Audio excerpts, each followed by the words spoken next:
મને ઘણા પૂછે છે કે કેનેડા આવવું જોઈએ કે ના આવવું જોઈએ, રાઈટ? તો કેનેડા તમે કોને પૂછો છો એ વધારે ઇમ્પોર્ટન્ટ છે, કારણ કે તમે જે લોકો સેટલ છે, જેની પાસે સારી જોબ છે અને જે લોકો સારું કમાઈ રહ્યા છે, સારું ઘર છે, તો એ લોકો કહે છે કે ના, કેનેડા બહુ સરસ છે, કેનેડામાં ડેફિનેટલી આવવું જોઈએ.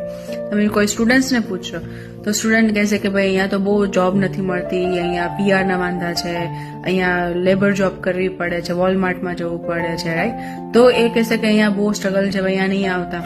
તમે કોઈ અનમેરિડ જે રહેતા હશે, સેટલ છે પણ અનમેરિડ છે, તો કહેશે કે ભાઈ બહુ જ લોનલી છે, અહીંયા કોઈ ફ્રેન્ડ નથી, એવું કોઈ લાઈક ક્લોઝ ના મળે, તો ફેમિલીની બહુ મિસ થાય છે.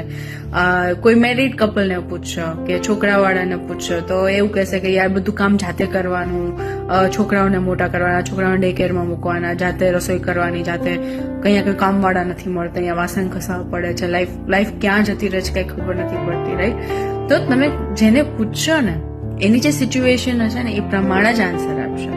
તો એ તમારે ડિસાઇડ કરવાનું રહેશે કે તમારી રિક્વાયરમેન્ટ શું છે, તમારી ચોઇસીસ શું છે, ક્યાં તમને સ્ટ્રગલ આવે તો તમે સ્ટ્રગલને ફેસ કરી શકશો કે નહીં, તમારી માટે ફેમિલી કેટલું ઇમ્પોર્ટન્ટ છે, તમારી માટે મી ટાઈમ કેટલો ઇમ્પોર્ટન્ટ છે, તમારા કામવાળા વગર તમને ચાલશે કે નહીં, સોશિયલાઇઝેશનની તો ચાલશે કે નહીં, અગર જોબ ના મળે તમે આવ્યા. દરેકની સ્ટોરીઝ અલગ છે, દરેકની લાઈફ અલગ છે, તમારી સ્ટોરી અલગ છે, તમારી રિક્વાયરમેન્ટ અલગ, તમારી કેપેસિટી પણ અલગ છે બેર કરવાની, સહનશક્તિ દરેકની અલગ અલગ હોય, રાઈટ? તો તમારે એ પણ જોવાનું છે કે તમે કેટલું સહન કરી શકો એમ છો, તમે કેટલામાં બાંધછોડ કરી શકો એમ છો, તમે કેટલું મેનેજ કરી શકો એમ છો.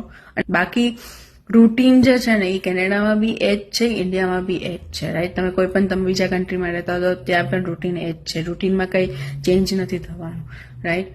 તો તમે તમારી સેલ્ફ એનાલિસિસ કરો, તમારી રિક્વાયરમેન્ટ એનાલિસિસ કરો અને પછી ડિસિઝન લો કે કેનેડા આવવું જોઈએ કે ના આવવું જોઈએ. બાકી